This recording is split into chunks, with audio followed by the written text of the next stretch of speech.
All right, welcome back, guys. Thank you for your patience and your kindness.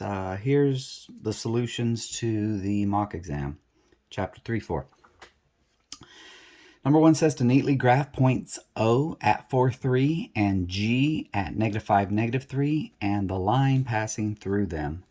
Point O, 4, 3. That's going to be 4 to the right and 3 up from the origin.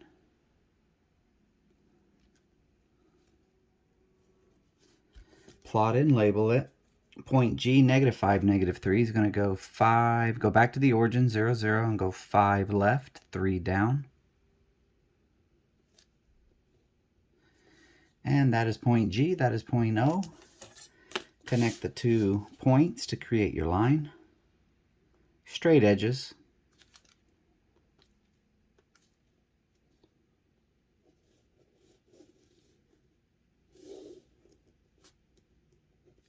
Arrowheads to create your line, and we have successfully done this part of part 1. Now find the distance between the points. If I look quickly here, one of the things I'm trying to see if this will work.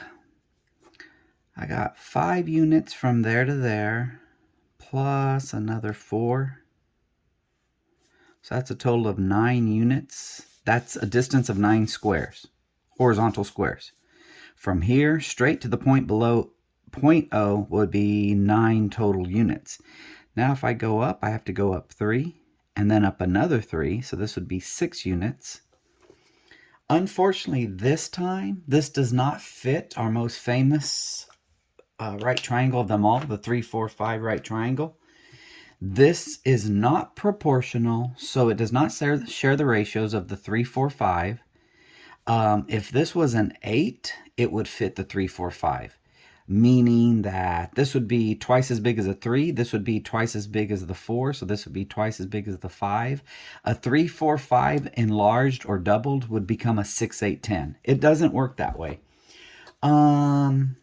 Just a little heads up on the test, it probably will work that way. So pay attention to that. If not, then you got to go to the distance formula, which says the distance is equal to the square root of the difference between x1 minus x2 quantity squared plus the difference between y1 minus y2 quantity squared. Really doesn't matter what order you put these in, because when you square it, it's going to take care of any negative signs there. But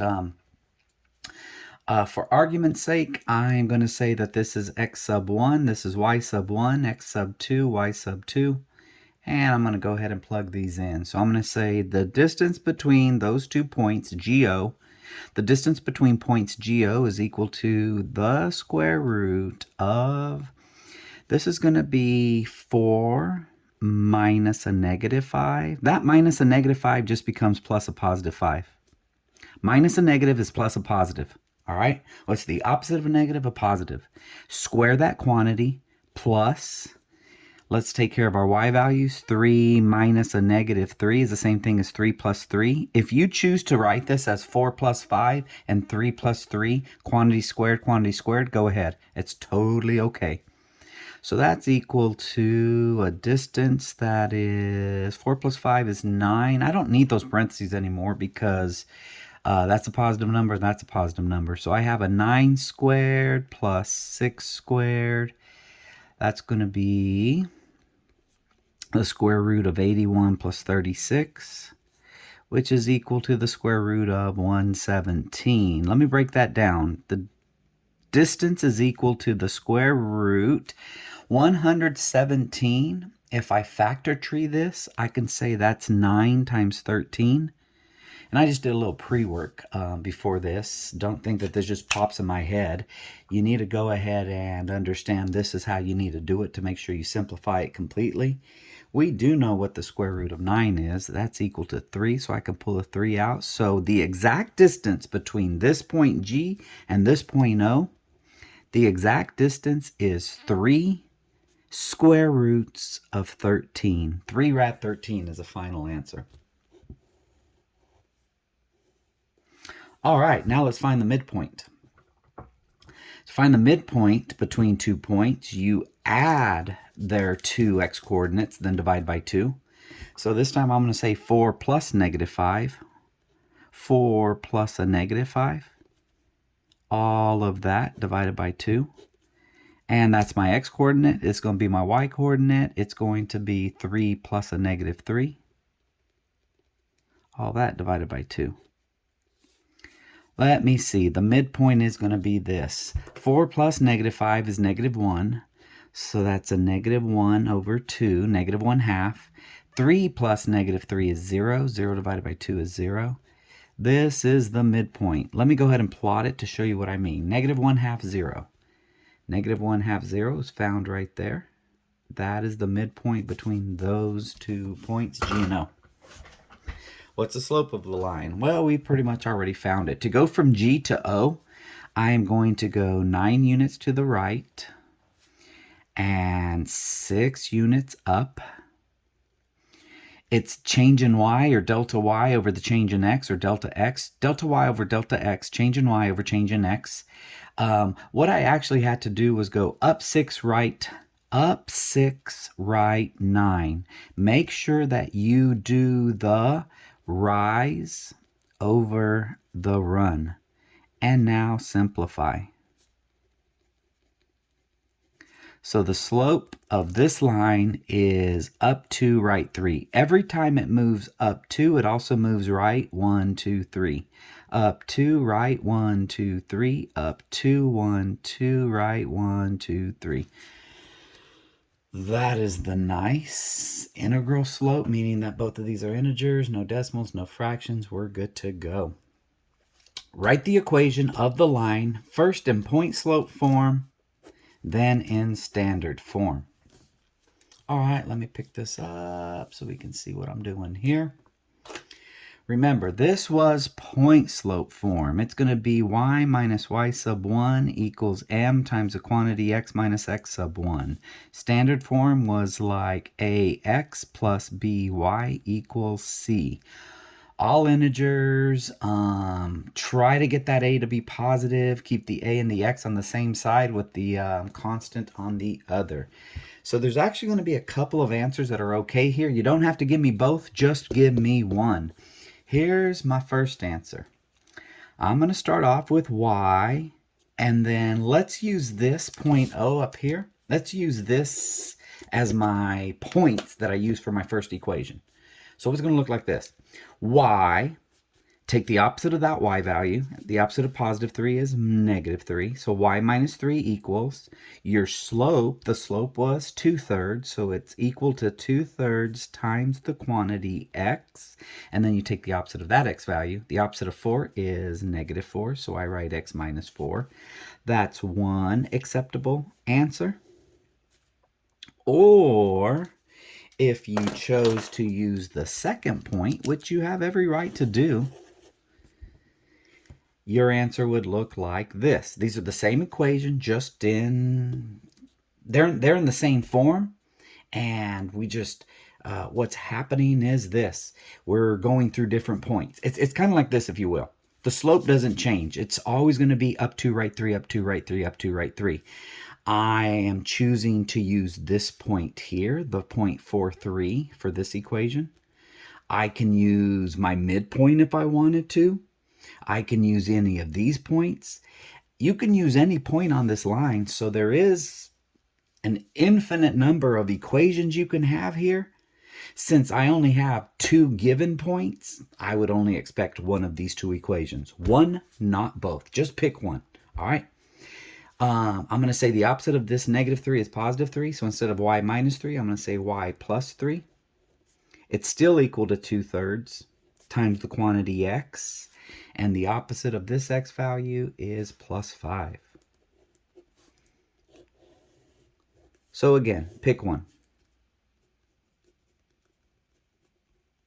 I don't need them both. Don't be fancy. I know some of y'all are going to be worried. You're like, I just don't know which one's right. Let me do them both. Please just pick one. You're wasting time if not. Now, if you get one right, the other one wrong, I'll pick the one that's right. I'll give that to you. But just keep it simple. It ain't that hard. Now, pick one of these guys now. I guess I'll pick this bottom one just because it has all positive numbers. And what I'm going to do is I'm going to turn it into standard form by doing this. Y plus 3 equals, I'm going to distribute that 2/3 to the x and the 2/3 to the 5, so that equals 2/3 x plus, this is the same as 5/1. 2/3 times 5/1, you multiply the tops, you multiply the bottoms. That's going to be 10/3. Now, go ahead and put parentheses or brackets around that entire equation, and let's get rid of that divided by 3 by multiplying every single term by 3. I'm going to multiply the y, the 3, the this, and the that. And this and that go away. That leaves us with 3y plus 9 equals 2 times x is 2x plus 10. Let's get the x's and the y's on the same side. Let's subtract 3y from both sides. 9 equals 2x minus 3y plus 10. Now let's subtract 10 from both sides. And let's start off with 2x minus 3y. Standard form, 2x minus 3y equals -1. Originally it said -1 equals 2x minus 3y, and I just flipped the entire equation.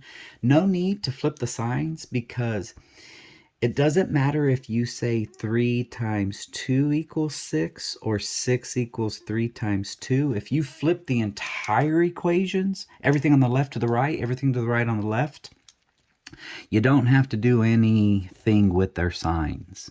All right, good to go. Tedious work, not hard. Let's do this next. Use the information from number 1 above. Write the equation of each new line in point slope form, the nice good form we've been learning. Graph the 2 new lines on the grid above, and so at the end you're going to have 3 total lines on this Cartesian plane. 2 parallel lines and a perpendicular line. Write the equation of a line parallel to number 1, passing through the point -4 and -3. Let's find that point to begin with. Come back to the graph. Go to the origin and go 1, 2, 3, 4 to the left, and 1, 2, 3 up. Now, here's what you got to remember. What do parallel lines have in common? They have the same slope. So the slope here is going to be the same as my slope up here, 2/3. So here I'm going to go up 2, right 3, up 2, right 3, up 2, right 3, or down 2, left 3, down 2, left 3. I am going to connect those, and as you can clearly see, those 2 lines are parallel to each other, my original purple line and my new red line. This line passes through the point they told me to pass through, -4, 3, and it has the same slope as my original line right there. I'm just going to draw a couple extra arrows on the inside of these. Sometimes the book turns them into triangular arrowheads like this, and that's just shout out to the world that these lines are parallel. That's the symbol for it. Now, let's talk about what this equation is going to look like. Point slope form. Y, take the opposite of this y value, -3 equals, the slope is still 2/3, 2/3, times the quantity x, the opposite of this x value, plus 4. It's that easy, y'all. And this is going to be just as easy as well. Real quick, go back to the point, -4, 3. It's right here. 4 to the left, 3 up. Now, let's talk about the slope of a perpendicular line. It's an opposite reciprocal slope. So instead of being a positive 2/3, it's going to be a -3/2. Take the opposite of positive, negative, and reciprocate 2/3, you get 3/2. That means down 3, right 2. From this point, right over here, sorry that keeps, I don't know if that's doing that the whole video. I apologize. My camera's close. I'm sorry. Down 1, 2, 3, right 2. Down 1, 2, 3, right 2. down 3, right 2. Let me go the other direction. Let's go up 1, 2, 3, left 2. And that should be enough points. Now what I want you to notice when I draw this line, I'm always using a straight edge. I'm always using the whole graph. I'm always putting arrows on that. And just another shout out to the world, I'm going to throw a little square there and there to say that those lines are perpendicular. They are forming 4 right angles. All right, let's write its equation now. Still starts off with y. We're still going to take the opposite of that y value there. The opposite of 3 is minus 3. That equals, the only thing that changes between these two other than their colors is this slope. You're going to start off y minus 3. You're going to start off y minus 3. Here the slope of the red line is 2/3. Here the slope of the green line is negative 3/2. I'm still going to write times the quantity x, and I still want the opposite of that. The opposite of minus 4 is plus 4, just like it was over here. And it's that easy. Not hard, just tedious. All right, let me try this. State the domain and range. So if you've already watched my 3.5 video, this should be pretty easy. To find the domain, I'm going to write it as a set, and this is the set. I have -4, -11, 7, and -4. I want to write those numbers here, all my x values. And you don't have to get fancy. You don't have to say x is equal to the set of x is such. I just need you to write a brace and write those 4 numbers. Well, listen to these rules. I want you to write those x values in numeric order, and I only want you to write them one time. Like here, my smallest of those is -11. The smallest number out of those 4 is -11, and then I have a -4. I have another -4, but I only write it once. You only write each value once. Once and only once is all you need. And then I'm going to write the 7. So don't write -11, -4, -4, and 7. You're going to lose a point there. And there's not too many points to lose here. I think this is worth a point. That's worth a point. And oops, like I said in 3.5, you don't even have to tell me if it's a function or no function. I'm just going to leave that off the test. Okay? Keep it safe for everyone. Not safe, just keep it easier. Now let's look at our y values. 4, -7, 4, and 9. Let's go ahead and write those in numeric order. And don't confuse me. I don't say if it happens more than once, don't write it. I just say this. I want you to write the numbers 4, -7, 4, and 9. I want you to write them in numeric order. And I only want you to write each number once. So I'm going to start with -7. Continue with the number 4, even though it happens twice, I only write it once, and finish with the number 9. These two don't have to match up with each other. Those don't have to be the ordered pair. I hope you notice that they are in numeric order, and they're only written once. My favorite. This is a line. So I'm going to say x equals all real numbers for my domain, and y equals all real numbers. 99.99999% of all lines, those are your answers. That's your domain and that's your range. That's it. I'm just going to stop there. Now, take everything under your radical, take the x minus 100, and do this with it. X minus 100. We don't want any negative numbers there, so that means I want it to always be greater than or equal to 0. That ensures that I have no negative numbers underneath my radical, because we're only dealing in the real world realm right now. Add 100 to both sides. And what you have is x is greater than or equal to 100. So here's how you write it in interval notation. Bracket, because it can be 100. It goes from 100 to infinity. Since there will never be negative numbers under here, the smallest number I'll ever have under here is a quantity of 0. The square root of 0 is equal to 0. So the smallest y will ever be, y will always be greater than or equal to 0. Please don't write it in this format here using inequalities, excuse me. Please use the college algebraic way of writing it, interval notation. I should have said use interval notation. I'll make a note of this, and I will make sure that that part of the instructions, interval, man, where's my brain? Use interval notation. I'll make sure I do that on the test. Those instructions will be on there. Speaking of the test, this is a two-part test. We're doing part 1 today. This is what you'll be taking on Thursday of this week. Of course, if you're watching this much later for any classes, I anticipate that this is going to be watched several years in the future.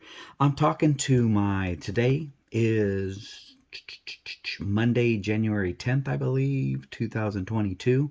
So this is for the students that are in ESOS's class, trimester 2 in January of 2002. Yes, we're testing this on Thursday. We're going to do the word problems test, or part 2 of the test, word problems, on Friday. Let's get back to this range real quick. Y has to be greater than or equal to 0, so it has to be equal to 0 or greater, so it goes from 0 to infinity. All right? By the way, this first example, just FYI, is not a function because this input, which is the same as this input, they don't have the same outputs. This has a 4 and this has a 9, and that doesn't work. That would be no function. This is a function. 99.99999% of all lines are functions, and this would be a function. This would be a function as well, excuse me. Number 4a. If g of x is equal to negative x squared minus 7x minus 12, find g of negative 6. This is a simple evaluation. I want negative 6 to go in place of x, so I'm going to say g of negative 6 is equal to, watch how I write this down. I say negative quantity squared minus 7 times the quantity minus 12. Every time I saw an x, I wrote a quantity. Every time I see a quantity, I'm going to put a negative 6 in there. And since you can use your calculators, I advise you to put it exactly like this into your calculators. Negative quantity, negative 6, close quantity squared, minus 7 times a quantity, negative 6, close your quantity, minus 12. I prefer a challenge. Excuse me. I tell I'm still feeling sick. Here's my challenge. I have to square the negative 6 first. A negative 6 times a negative 6 is a 36. But I want to take the opposite of that because that has that negative. This does not distribute. You don't do multiplication before exponents. You do exponents first. Do that first, get 36, and then take the opposite of it. This is a negative 7 times a negative 6. That's a positive 42. And that's minus 12. So what I have now is negative 36 plus 42 minus 12. That's the same thing as negative 48 plus 42. And that gives me a final answer of negative 6. G of negative 6 equals negative 6. Wow. Let's try B. Given that h of x is equal to 2/3 times the absolute value of x minus 7, show that h of negative 2 is equal to h of 16. This is just a roundabout way of saying solve this, and if you solved it, those would be your two different answers. Here's all you need to do. It's a simple plug and chug. Let's do this. Try this one in red. I'm going to put this negative 2 in for x there, and I'm going to work it on this side.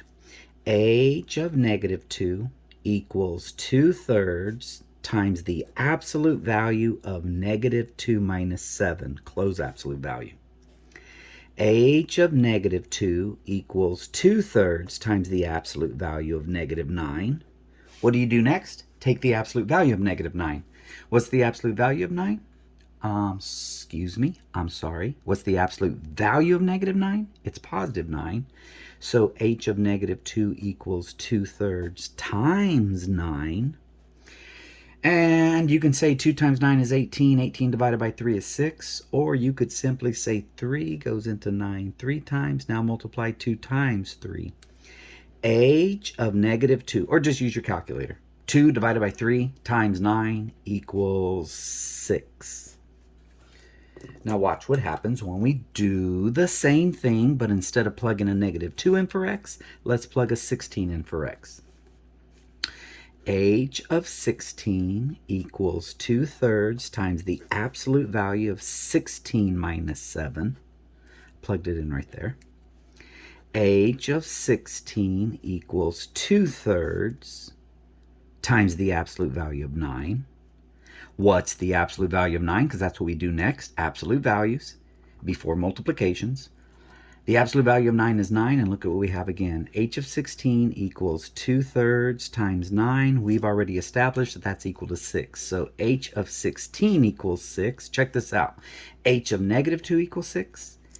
H of 16 equals 6. 6 equals 6, so H of -2 equals H of 16. Check, check, double check. Here we go. Number 5, then I'll take a quick break. Solve the system, describe the system as independent, inconsistent, or dependent. All right, I'm going to use substitution here. I'm going to sub the quantity 2x plus 4 into the other equation in place of y. And that gives me 3x minus 4 times the quantity 2x plus 4. And all of that equals 24. Look at what we have here. We now have one equation with one variable. That means we can solve for that variable. 3x, -4 times 2x is -8x. -4 times 4 is -16. That equals 24. Combine like terms. 3x minus 8x is -5x. Add 16 to both sides. That equals 40. Dividing both sides by -5, we get x equals -8. Now, before you circle this and move on, remember that's only half an answer. My answer needs to be an ordered pair. So here's how you find the other half. Take the -8, plug it in for x into the second equation, the one that you used originally to convert the first equation. Y equals 2 times -8 plus 4. Y equals -16 plus 4. So y equals -12. Make sure you do a quick double check and you put it in ordered pair. Not the order you found it in, but x comma y. So here's our final answer. And you don't have to do the big old formal answer. I just need it as an ordered pair. Please don't circle that and circle that. It's very simple and easy to give it to me as an ordered pair. The ordered pair, -8, -12. We have one answer. Which one of these coincides with the number 1? If you are one and only person, if you are a one and only person and you're out on your own and you're taking care of yourself, you are independent. This is an independent system. It has one and only one answer. As opposed to a dependent, which has infinitely many answers. It just depends on the exact type of equation that you're using. An inconsistent has no answers. All right, I'm going to take a quick break here. I'll be back. Alrighty, I'm back, and as you can see, I've set up my paper. I've taken care of my variables, my arrows, and my scale. All right, number 6A. All 4 of these need to be graphed. Graph each inequality, label and scale all your axes, clearly shade a final answer in either a highlighter or colored pencil. Be neat, be complete, make it look like an actual high schooler did it and not a 3-year-old. All right. 4x minus 3y is greater than 12. I'm going to use this equation, which is in standard form, and I'm going to find my x-intercept and my y-intercept.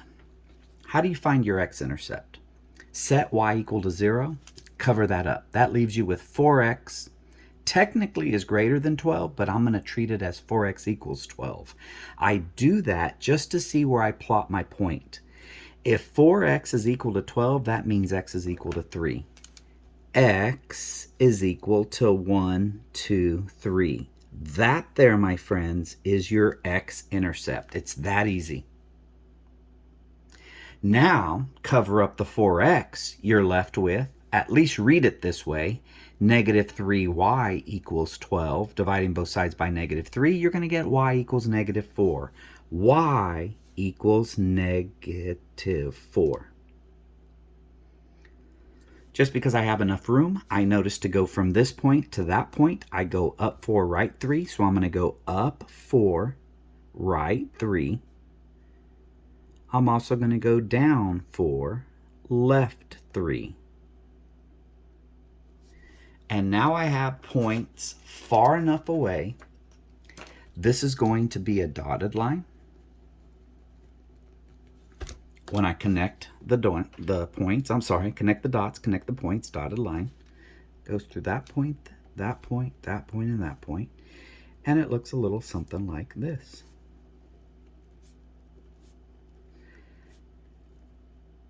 We are going to now get a test point. We're going to get an ordered pair to test. Always test 0, 0 unless your boundary line passes through 0, 0.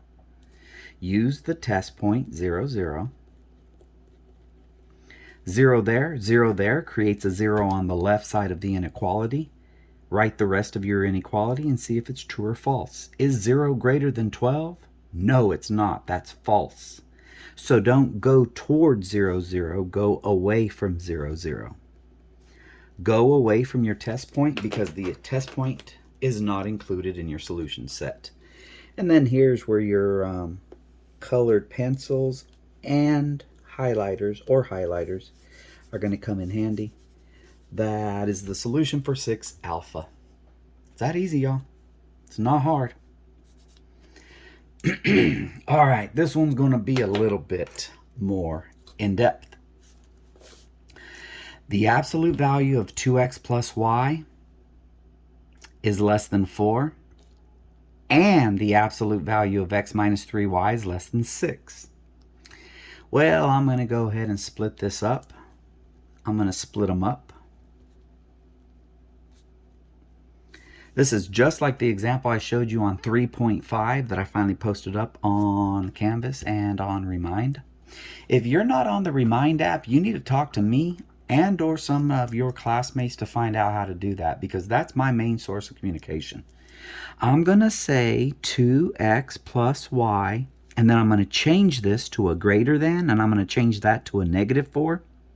And now I need to see what word I'm going to use to connect these two when I split them up.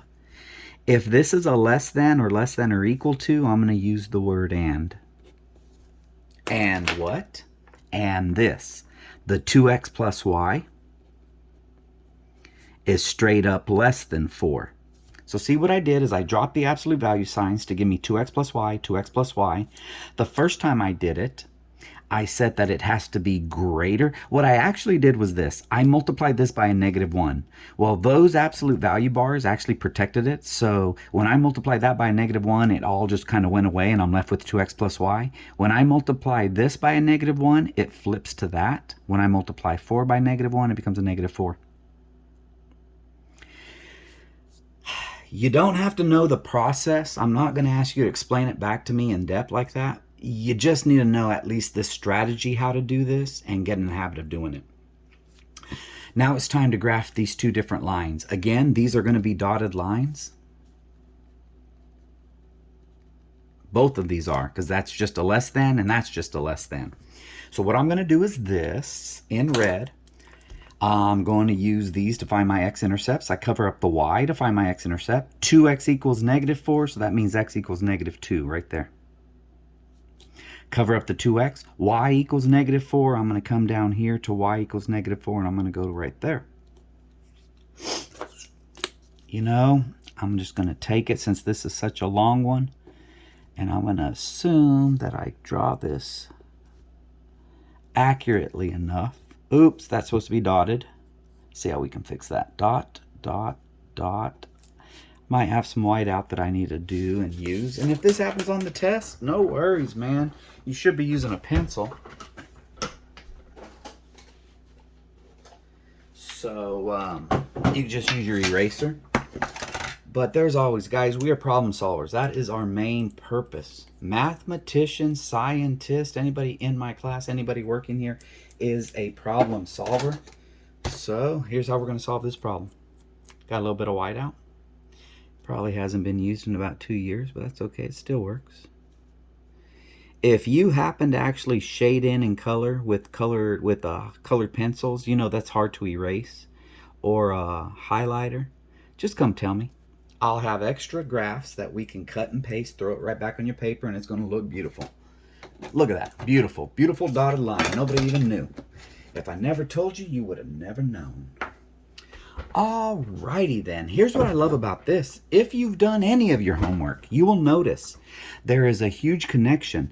This was an x-intercept of -2 and a y-intercept of -4. Watch what happens when I go to this side of the problem that all comes from this guy here. Cover up the y, we have an x-intercept of +2. Cover up the x's, we have a y-intercept of +4. You're just going to get the opposite x-intercept, the opposite y-intercept. See if I can remember to make this a dotted line this time. That's close enough. I also want you to notice the relationship between these two lines I'm drawing. They have the exact same slope but different y-intercepts. So what kind of lines are these two right here? These are parallel lines. Now, I intentionally left off a step from each of them because I'm ready to do them now. I'm ready to use a test point. Put a 0 in here. 0 here, 0 here. You're going to end up with 0 greater than -4. Is 0 greater than -4? It is. So on this red line, I want to go towards 0, 0 or above the red line. Don't shade it yet. Take your time. Put a 0 here, put a 0 here. You should get the exact same result. 0 less than 4, that's also true. So I want to go towards 0, 0. So I am actually, not yet, but I'm actually going to shade. If that's all I had, I would shade the street, river, or in between my lines. But look, I got a whole second half to the problem here. In addition to what I just did, I also want to find all the solutions that would make this true. This one's going to be a little bit easier to split up just because I have a little more room over here. I'm going to say x minus 3y, change both of those, change the less than to greater than, change the 6 to -6. That's a less than, so use the word and again. And then just write that again. X minus 3y is less than 6. Find your x and y intercepts. Let's start with the blue. Cover up the 3y. X is equal to -6. -2, -3, 4, 5, and 6. Here's my first intercept, my x-intercept. -3y equals -6, so y equals +2 right here. Another dotted line connecting those 2 points. Use the whole graph, dotted, dotted, dotted, dotted, all the way from left to right. Put arrows on them. Let's test it real quick. Is 0, if you put a 0 there and a 0 there, testing the point 0, 0, is 0 greater than or equal to -6? It is. So I'm wanting to shade toward 0, 0, below this blue line. And I should just pick the opposite x-intercepts and opposite y-intercepts that I had up here. Instead of x equals -6, I'm going to guess that x equals a +6 right here. Instead of y equals +2, cover these up, divide both sides by -3, you get y equals -2 down here. When I connect those two brown dots, I hope you know why I'm using colors now. If you can see how easier it is to see, read, teach, and find it myself. Dotted. So those of y'all that are just being stubborn and using your pencils, I'm going to tell you what, man. If it is not what I've asked for, you are going to lose points. You're going to lose major points. If I put a 0 there, 0 there, I'll get 0 less than 6. That is true. So now, I want the region that is only going to make both of these absolute value inequality is true. It's a very small parallelogram right here. That's where all of the shading meets. If I shaded everything between those two lines and everything between those two lines, the only places where they overlap is right there. Yeah, I kind of went out just a hair there, but we're good. We're good. That's actually the hardest, longest, most tedious of all the problems. The rest are easy. This was super easy. This was uber hard. This is going to be pretty straightforward. I'm going to have some solid lines, and y'all know how to do these, man. Let me do this red and blue. All right, let's do a red and blue. This will be red. This will be blue. How do I know how to do this? Because this is the slope-intercept. I'm sorry, the slope-intercept form of a line. This right here has a y-intercept of -3, -1, 2, and 3.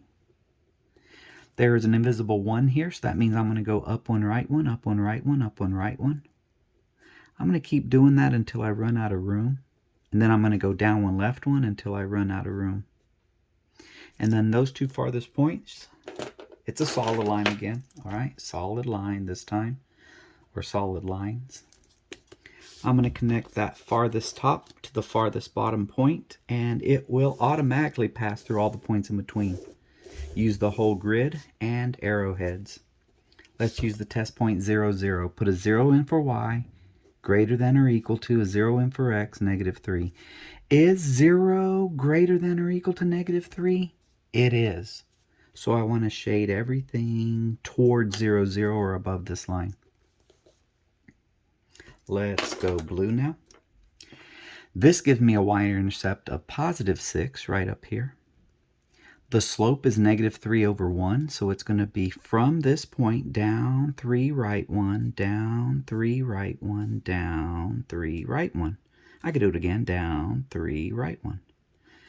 Don't have room to go up 3, left 1, but I have enough points here that will create an accurate line. Use the whole grid. Don't forget your arrows. Test point 0, 0. Is 0 less than or equal to 6? When you put a 0 in there, it becomes a 0. When you put a 0 in there, it becomes a 0. So is 0 less than or equal to 0 plus 6? Is 0 less than or equal to 6? It is. So I'm going to shade towards 0, 0, or below my blue line. And look at our compound word this time. It is the word or. So here, I actually want to shade everything above the red line, like this up here, and everything below the blue line. The only thing I don't want to shade is this region out here, because this region out here will make neither one of those true. If I pick a point in this shaded region here, it will make at least one of these inequalities true. It might make them both true, but it will at least make one of them true. All right, split it up. 2x plus 3y is greater than -12, less than, so we're going to use that word and again. 2x plus 3y is less than 12. This is going to be a dotted line because there is no line under there, so it's not or equal to. And I'm just going to look for those x and y intercepts. The x-intercept here, 2x equals -12. That means x equals -6. 1, 2, 3, 4, 5, 6. 3y equals -12 for your y-intercept because that goes to 0. That goes away. That disappears. So that means y equals -4. -1, 2, 3, and -4 is there. Dotted line. Straight edge. Perfect. Test 0, 0. Is 0 greater than -12? That is true, so shade towards 0, 0. Give yourself time. Wait till the end before you actually do your shading. Let's go green. Remember what I said. You're going to just have the opposite x value and the opposite y values. Instead of a -6, I'm going to have a +6 as my x-intercept. Instead of a -4, I'm going to have a +4.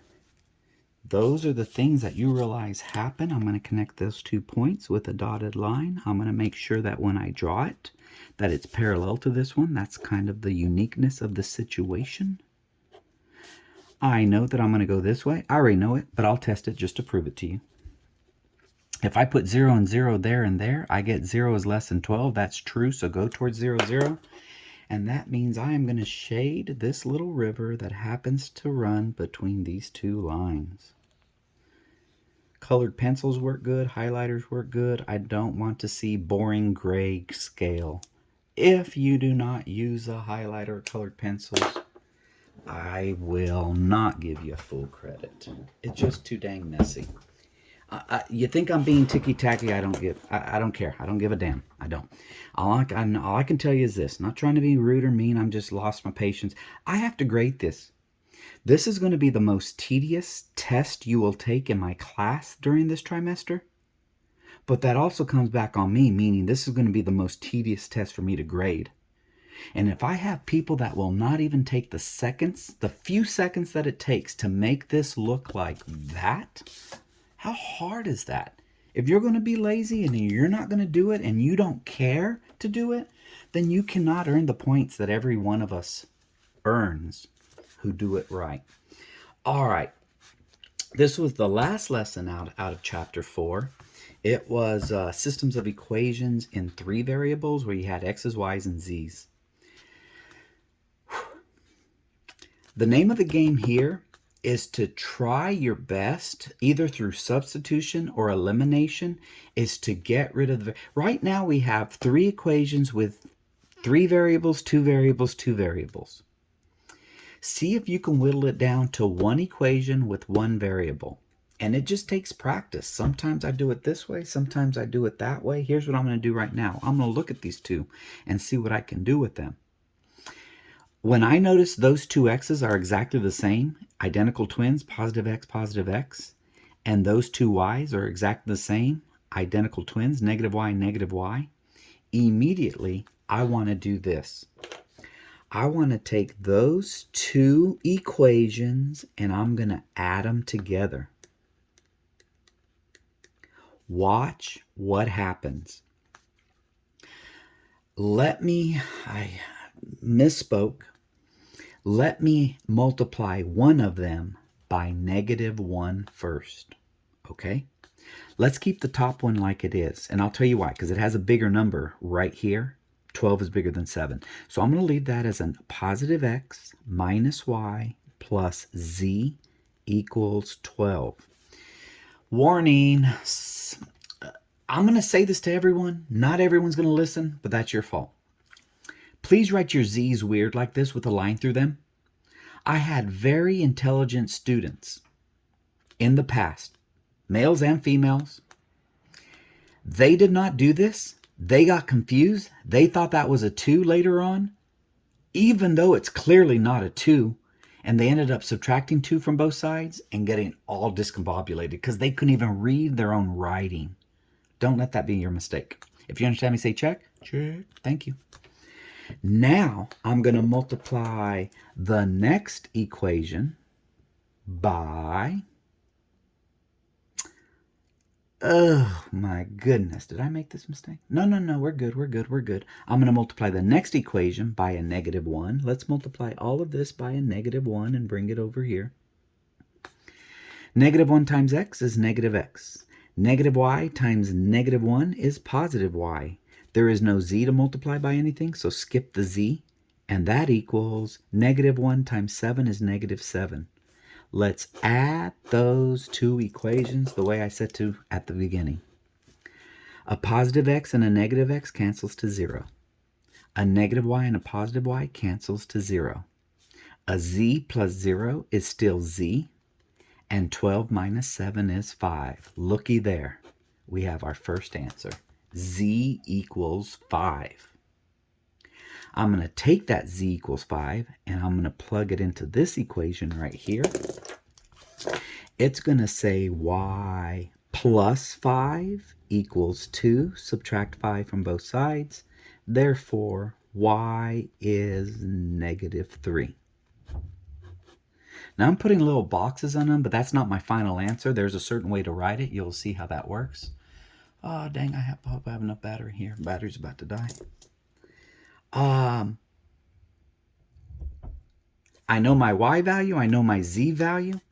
I'm going to use, kind of up to you if you want to use the second or the first equation to get your x value. I'm going to use this one. X minus y, which is a -3, equals 7. Well, minus a negative is the same as plus a positive, so that's x plus 3 equals 7. Subtracting 3 from both sides, x equals 4. Now, here's how you write your answer. Technically, you're supposed to write a brace, a parentheses, x comma y comma z, such that, this means I want the ordered triple x, y, z such that, and then you got to put them in the correct order, x, y, z, 4, comma, -3, comma, 5. Close your parentheses, close your brace. Now, if you just write 4, -3, 5 as an ordered triple, I'm okay with that. But this is technically the way you're supposed to write it. We have one answer that's independent. That's the only answer where all three of these lines cross. It's the only point in space where all three of these lines in a three-dimensional world are going to intersect in the exact same point. The x value is 4, the y value is -3, and the z value is 5. You know, if the x value are your horizontals, the y value are your verticals, the z value is like the 3D that comes out at you. I wish I was in class to show you. It's a lot better lesson when I can show you in person. Anyway, here's what I'm going to do with this next mess. What I notice with this first and last equation, I'm noticing that this x and this x are opposites. This y and this y are opposites. This z and this z are opposites. And I don't care about the constants yet, but what I'm going to do is simply bring down this first equation, x minus y minus z, there goes my z, the way I write it, equals 5.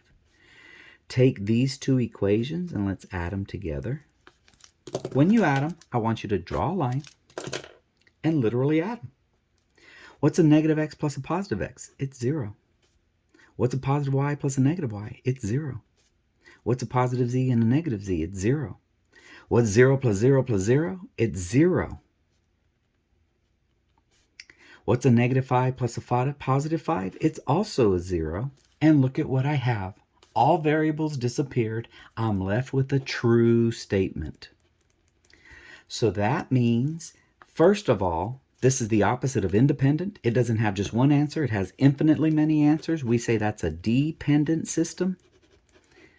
And this is a non-negotiable. You'll have to write it like this. The set of ordered triples, x, y, z, such that, and it's up to you, pick one of these equations and write it down here. It doesn't matter which one. I'm usually going to pick the easiest one. In this case, it's the first one because it doesn't have too many coefficients, and they're, at least I start off with a positive x.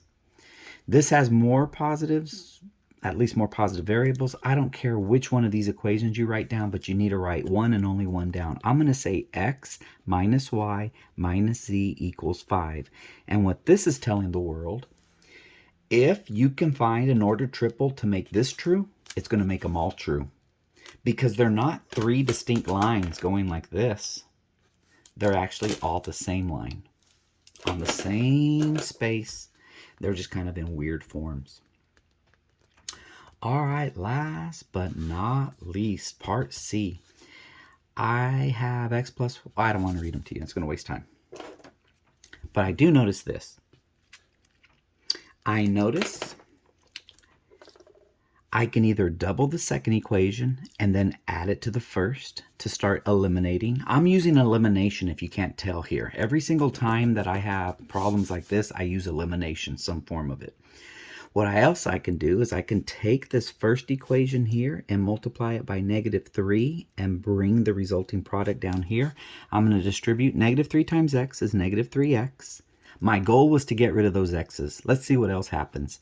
Negative 3 times y is negative 3y. Negative 3 times negative z is positive 3z. And negative 3 times 0 is equal to 0. Draw a line and let's add these two equations up to at least get rid of one of my variables. Watch what happens.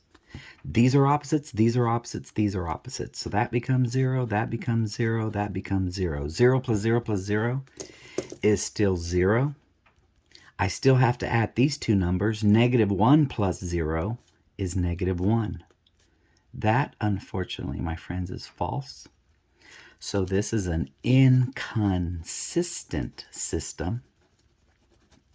Where will these three lines ever intersect? Nowhere. They're parallel to each other in a way where they will never intersect. There is no ordered triple out there that will make all three of them true simultaneously. So I either have a null set or an empty set. Dang, that took 55 minutes, 56. I will come back later. I will add another part to this for the word problems. It will go much easier. There's just 5 of them. I'll need maybe 20 minutes to show y'all that. I am done. Please study this. Please know this. This is exactly how... I'm going to tell you this. If you know this, you'll get 100 on the test because the test is actually easier than this. All right. Thank you. Have a good night. Bye.